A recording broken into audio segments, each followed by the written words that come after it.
I'm Dal Degan. I'm the CEO of SpringCM. SpringCM provides a workflow and document management system that allows work to flow.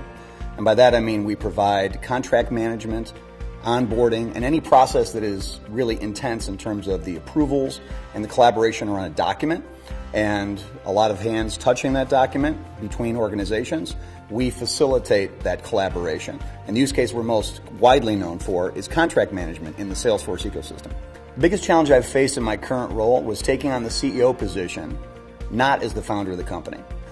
Coming into the CEO role, which I did after being on the board for about a year, creates a different kind of challenge than when you're the founder. Because when you come into an organization, you've got to earn the credibility with the team. Even if you're a known entity like I was as both a partner and a board member, you have to start to develop a rapport with the rest of the executive leadership team, with customers, with partners, basically everybody in the ecosystem.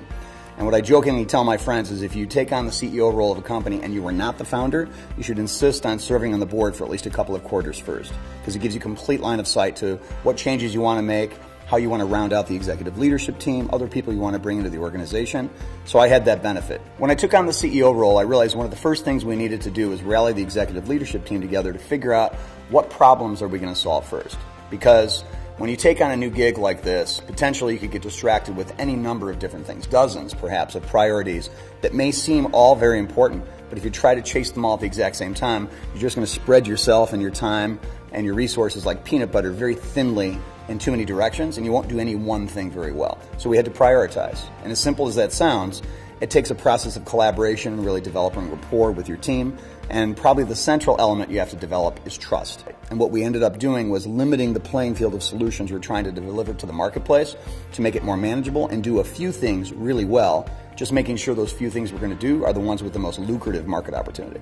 At SpringCM, we are relentless about a lot of things, including customer success, primarily first and foremost. Everything revolves around making this customer successful, without which nothing else that's good in our business model financially will happen, like renewal of our subscription licenses, expansion of those relationships, other solutions that we can sell to those customers.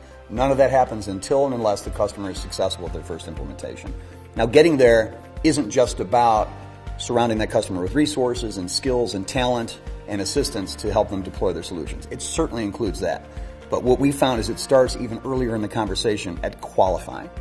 And that might sound like a mantra from a sales training manual as how to qualify an opportunity. Is the opportunity real? Meaning, is the customer really going to spend money? Is there a business problem they're trying to solve? Can we win it? Is the functional need a good fit for what we do and what we do really well better than anybody? Is it a fit for our differentiators? And finally, is it worth it? Is the opportunity here of a size that makes sense for our business model to grow that customer relationship?